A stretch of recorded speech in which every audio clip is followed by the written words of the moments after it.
My name is Amy Barnes, and I'm here today with team members Griffin Fisher, Rena Myers, Lucas Santana, and Kara Weber with Group 1 from Strategic Management. Today, we will be presenting an analysis of the rideshare industry, and we will discuss our business strategy at Uber, our sources of competitive advantage, our diversification strategy, and recommendation for future strategic initiatives to maximize profitability.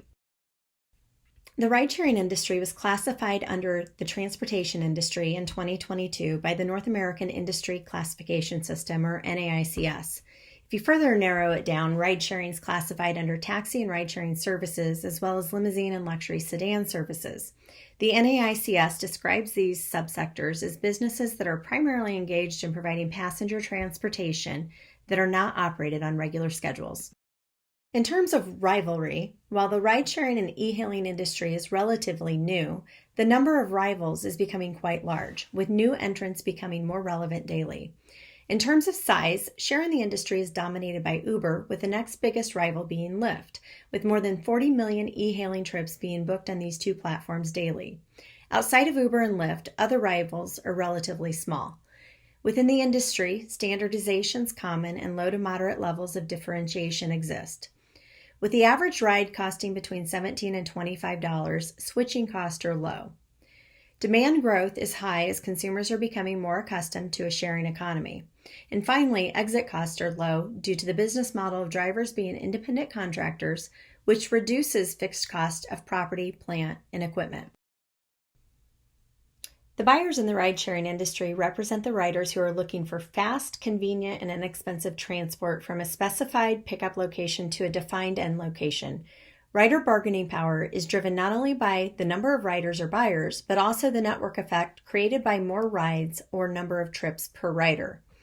As far as the number of riders, the user base is rather large, with over 36% of the U.S. population using ride-sharing services. The relative size of the buyer is individual consumers, so the overall power listed by size is low. Switching costs between ride-sharing services is also low, with price differences between two of the main competitors, Uber and Lyft, being only a couple dollars, according to multiple sources. Often riders will be consumers of multiple ride-sharing platforms and have other transportation options like taxis and public transportation. The threat of backward integration is also low due to the network effects large firms have due to the diversification of their services. With a low threat of backward integration, buyers' bargaining power decreases. Buyers are not price sensitive as they use ride-sharing services either to save money on the cost of personal vehicle ownership or vehicle rental when traveling, or they use the service as a matter of convenience. Suppliers in the ride-sharing industry are defined as drivers who contract with ride-sharing companies by renting their unemployed assets, being time and personal vehicles. Drivers are then matched to riders through a technological coordination mechanism such as a smartphone application or a website. The number of drivers estimated between the top two providers was estimated around 1.7 million in 2021, and Uber alone has over 5.4 million drivers globally. Identifying actual driver numbers is challenging as many drivers switch back and forth between platforms and work on a flex or part-time basis. Drivers are primarily independent contractors, therefore the size of the drivers is low. However, there is risk here should there be further government regulation or the formation of drivers' unions. Drivers have the flexibility to essentially switch back and forth between platforms, making switching costs low, increasing their bargaining power. While it's possible and the cost is low for drivers to switch platforms, the likelihood of forward integration is low because of the network effects of the large ride-sharing companies. The ride-sharing industry has a multitude of substitutes or shared mobility options. McKinsey identifies substitutes to ride-sharing platforms in a 2021 report. They include a variety of mobility options segmented by driver type and sharing type, as illustrated on the chart on the left. The availability of substitutes in the ride-sharing industry is very high and continue to grow as our sharing economy evolves. Customer awareness of more traditional substitutes, such as taxis, public transport, shuttles, and personal vehicles, is very high, while awareness is not as high when it comes to micro-mobility or autonomous resources. The price and performance of substitutes can be high or low depending on the type of substitute used. Personal vehicles, limos, and aerial mobility have significantly higher cost, with better performance and comfort. However, micromobility, taxis, shuttles, and public transportation have similar or lower cost in performance. Customer switching costs are also going to depend on the type of substitute chosen. In regards to the threat of new entrants, the economies of scale of user data driven by growth in demand and the experience and learning of incumbent firms is high due to network effects. While yet not extremely profitable, the incumbent firms in the rideshare industry enjoy lower costs due to patents, proprietary technology, and product bundling. It's important to note that significant capital investments have been made in non-autonomous shared mobility companies, as you can see in the chart on the right. While incumbent firms may have an advantage, this capital investment in shared mobility could significantly increase the threat of new entrants. New entrants are also able to benefit from the network effect and learning and experience of incumbent firms, as riders and drivers move to new platforms due to low switching cost. Finally, as incumbent firms have become known as prestige brands, brand loyalty is high, which further decreases the threat of new entry.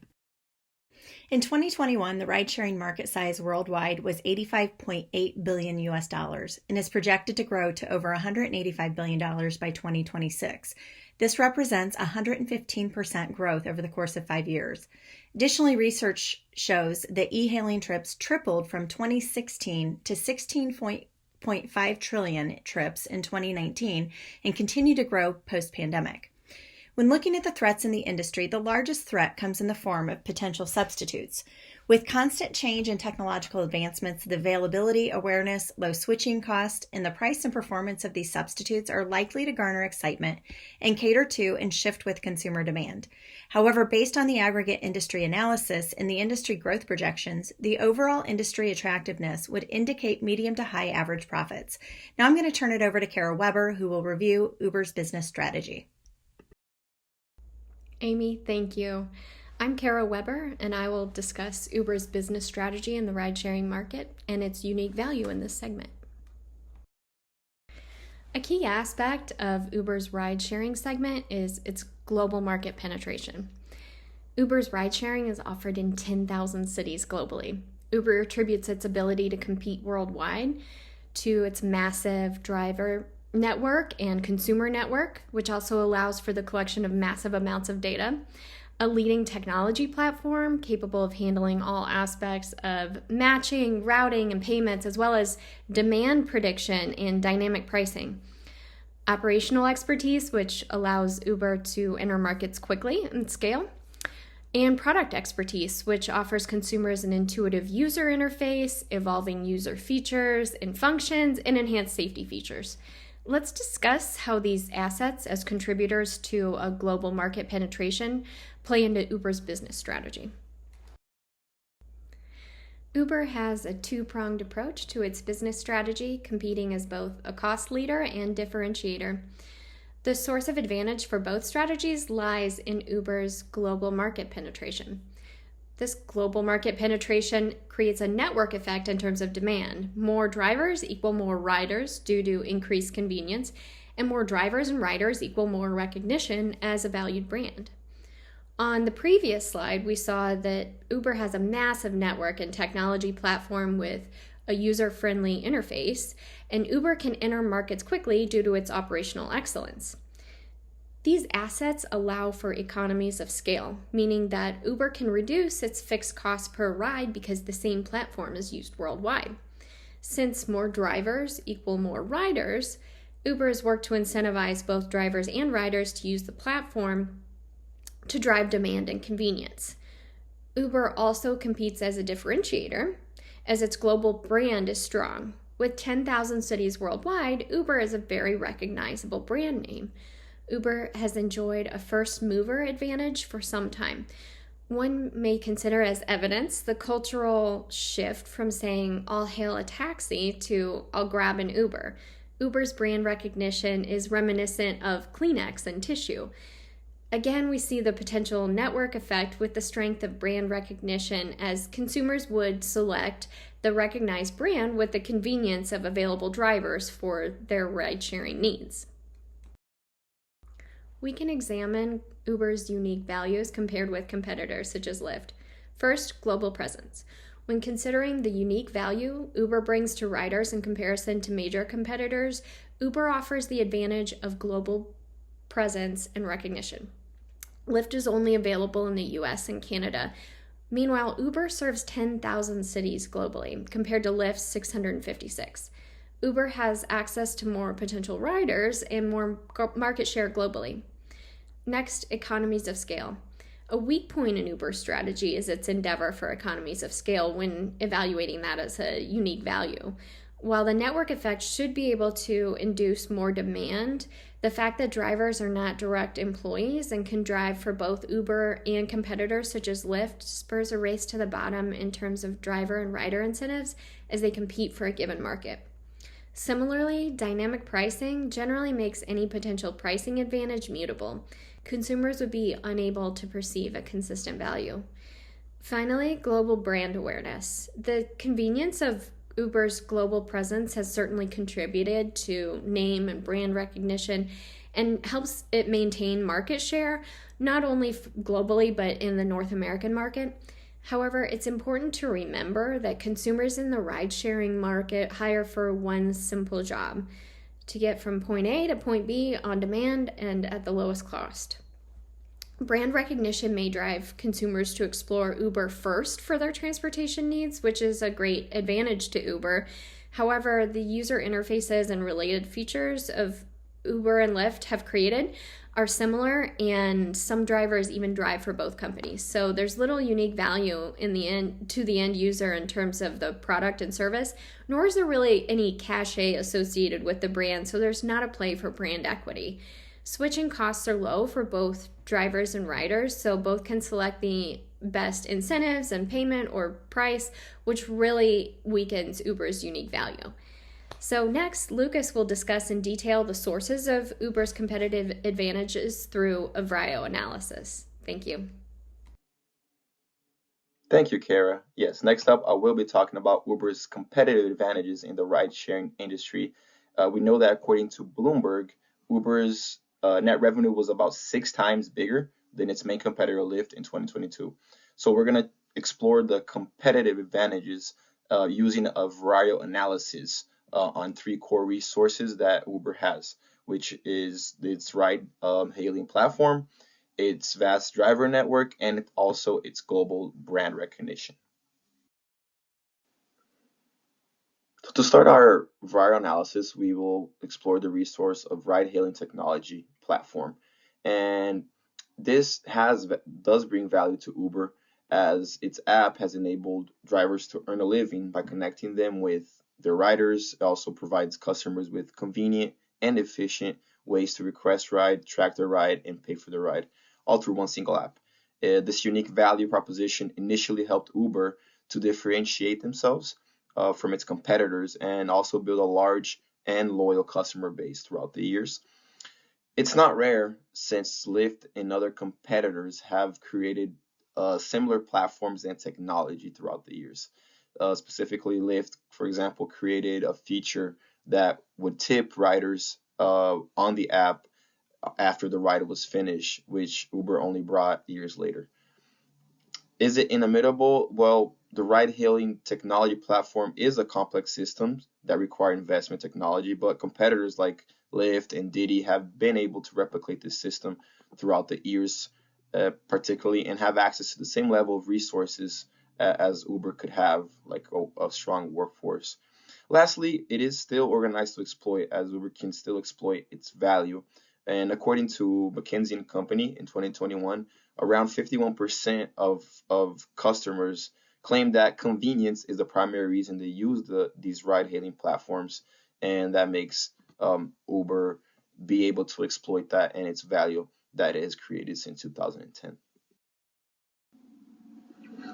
Next up, we'll explore Uber's brand name on the VAR analysis, and that's also an intangible asset to Uber. Uber's brand is highly valuable due to its strong reputation and the recognition it has. Customers tend to associate Uber with reliable, safe, and affordable transportation services ever since it was created. It is also rare and unique, as it's taken several years of consistent marketing efforts to to build the brand recognition since 2009 when it was created, in 2010 when it was launched. Uber has a more extensive and well-known brand than its competitors due to its broader global recognition and, of course, nationally compared to companies like Lyft. It is also inimitable since Lyft and other ride-hailing companies do have established brands, but Uber's positive network externalities increases the value of the product because of the number of its users it's creating, since it was the precursor in all this. That serves as a strong imitational barrier against its competitors. So a result of that is that Uber's brand name can't be easily replicated by competitors, even though they invest in marketing and in branding efforts. And lastly, we see that Uber is organized to exploit its brand name and values as it expanded globally much faster, and it was a pioneer in expansion as a ride-hailing platform around the world.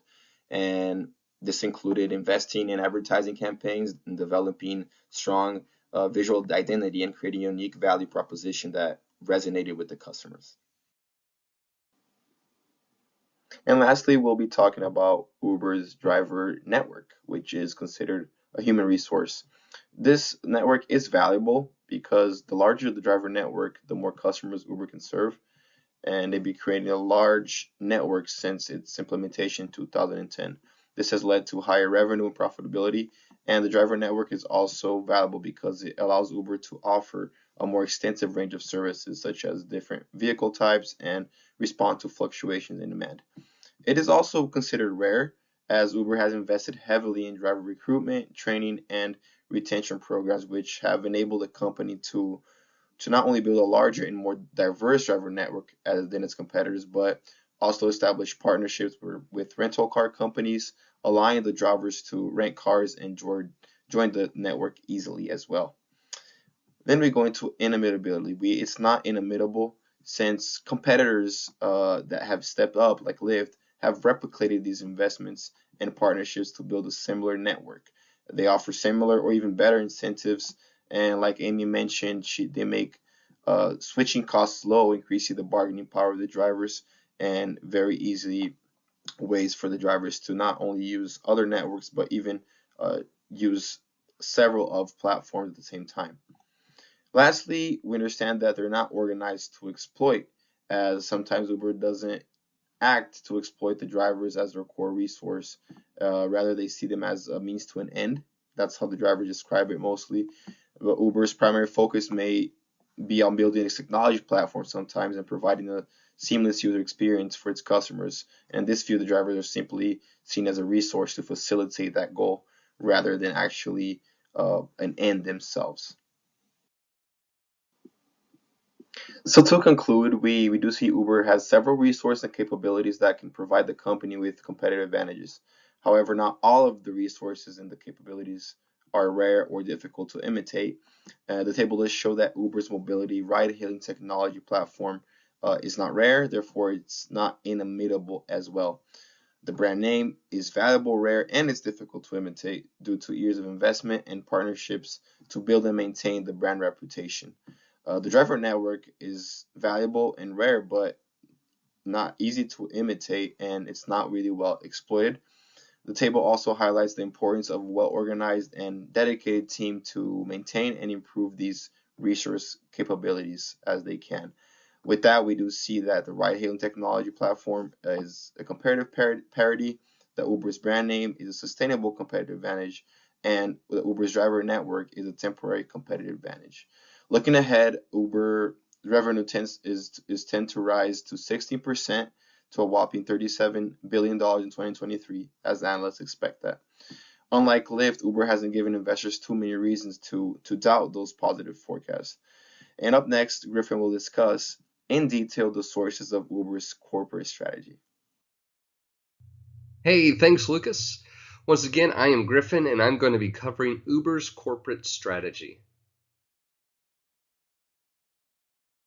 So we'll explore Uber's diversification strategy into delivery and freight services and identify how it creates value for the company. And we'll answer two key questions here as we get through it, which is Through what mechanisms may diversifying into the delivery and freight segments create value for Uber? And how does diversification help Uber exploit and or expand its resources and capabilities? To analyze Uber's diversification strategy, we'll use the 8 S's, which provide a comprehensive framework for understanding the various aspects of value creation and resource exploitation. So, in 2020, the world faced a pandemic. Lockdowns, work from home, and a shuttered travel business all affected Uber's ride-sharing platform. In fact, Uber's gross ride-sharing bookings fell by 75% when comparing 2019 to 2020. As a result, this created a lot of slack. But through diversification into Uber Freight and Uber Eats, Uber is actually able to employ the slack and create value. How? Well, this diversification allowed the reutilization of drivers who now no longer had customers to drive in the ride-sharing business. It allowed them to leverage their logistical expertise that piloted the Uber rideshare platform and to be applied in routing this new freight and Eats delivery. It also allowed them to employ their existing point-to-point delivery knowledge across both of these new applications. And this created synergy in that it created cross-selling opportunities by way of these new diversifications. How? Well, Uber Freight could deliver goods to a grocery store, and then Uber Eats could deliver groceries from the same grocery store to its customer. Uber is providing a full service by fulfilling a B2B and then a B2C transaction for a single customer. The systems monitoring and other back-end operations built into Uber Rideshare are able to provide services for Freight and Eats, resulting in consolidated back-end operations. As a result of efficiently fulfilling multiple customer needs, it provides an opportunity to improve its brand image. And as I mentioned in both of the prior points, employing Slack, creating synergy, core competencies from Uber Ridesharing are able to be shared with Freight and Eats. It is a point-to-point delivery still, although some slight differences, right? Like Freight travels much longer distances than Uber Rideshare on average, and Eats is a delivery point-to-point that's much shorter in distance than Rideshare. But both of these new segments use the same core logistics, knowledge, and data learned in any of these segments. In any of these segments, Eats, Rideshare, Freight, this knowledge can be shared and used with the other segments. And what this does is this overall creates improved service efficiency, and we can see a clear expansion of capabilities and new value created for the brand. Both Uber Freight and Eats adopt a similar business model. How does this provide value and expand their capabilities? Well, we've already discussed how it provides greater opportunities for customer fulfillment, but we can see some cost-saving measures here. It is a platform-based approach. Customers are connected to Uber services via an app where they can make and track service requests. This enables cost-effective expansion into both Freight and Eats. These new services are able to exploit existing technology infrastructure and expertise from the ride-sharing model. Diversifying into delivery and freight allows Uber to spread its capital investments across different business segments. This strategy increases flexibility and resilience in the face of market changes, helping to create value by reducing the risks associated with reliance on a single market, such as what we noted in 2020 in regards to an enormous drop in ride-sharing bookings. Spreading capital also helps Uber to exploit its internal resources more effectively, maximizing the use of its financial and technological assets and spread costs over multiple services. And Uber's expansion into new markets like delivery and freight attracts new customers and builds networks, which can lead to further opportunities and create stepping stones for growth and access to other untapped markets. Uber can expand its resources and capabilities, creating value through market share gains and increased brand recognition. By entering the delivery and freight markets, Uber establishes a competitive presence that must discourage other companies. Major ride-sharing competitor Lyft is not in either freight or food and grocery delivery segments. DoorDash, a major competitor in restaurant and grocery delivery, is not in freight or ride-sharing. The strategic move to enter the freight and delivery markets creates value by reducing the threat of increased competition in these markets and subsequently protects Uber's market share. Additionally, Uber can exploit its first mover advantage and establish brand reputation to strengthen its positions in these newly entered markets. And it's very important to note Uber's investment in new technologies. Investing in autonomous driving and other advanced technologies allows Uber to create barriers to imitation, reduce service costs, and increase market share across its business segments. By staying ahead of technology, Uber creates value through innovation and differentiation, setting itself apart from competitors and provides barriers to entry for newcomers. This approach also helps Uber expand its resources and capabilities, ensuring the company remains a leader in the evolving transportation and logistics industries. It is able to apply these technological developments across ride-sharing, freight, and eats. So through the 8S's, we've identified how diversification into freight and eats has created value for Uber and allowed better exploitation of its resources and improved its capabilities. So I'm going to pass this on to Rena next, who will describe Uber's future strategic initiatives. Thank you, Griffin. My name is Rena Myers. I will be explaining the recommended future strategic initiative for Uber. 2 actionable strategic initiatives that will allow Uber to improve its profitability include offering new and improved services and improved brand loyalty. New services recommended include adding moving services to expand to customers looking for affordable moving options. This will increase profits with capturing customers looking for alternative moving needs. Uber would be able to accommodate small or large moving needs at no additional fee based on the amount of items moved. Another new service recommended is private business escorts. This will allow for private businesses to pick the luxury car of choice for airport pickups or business arrivals to special engagements. They can also request a chauffeur with attire in a professional manner to open and close doors. These new strategic initiatives recommended will enhance profitability while improving brand loyalty. Uber's brand loyalty will increase by bringing awareness for these new services to a wider customer base while offering affordable prices among the competitors, giving Uber a stronger branding by offering bundling options for Uber services. With bundling, you are increasing customers by offering multiple service bundles at a discounted cost. This is proven to be more desirable among customers. The strategic initiative impact on Uber's profitability is influenced by the amount of services offered to customers. With the variety of services offered, this will increase the desire or need by consumers, which in return will increase the profit margin by increasing the marketing structure. This will allow for the increase in awareness to customers of the services, availability, and cost at which the customers may acquire. Setting strong goals will give Uber an advantage among competitors. This will create a strong brand loyalty among customers. Uber resources and capabilities to successfully implement strategic initiatives include implementing the latest technology app platforms to meet customer needs. This can be implemented along with developing the process for new services at a lower cost among competitors, while creating brand awareness by means of utilizing social media platforms and strong marketing strategies. While offering discounts to increase customer buy-ins for Uber services, these discounts include bundling Uber services to enhance the Uber experience. Contingency factors also play a role in the impact on the effectiveness of the initiative.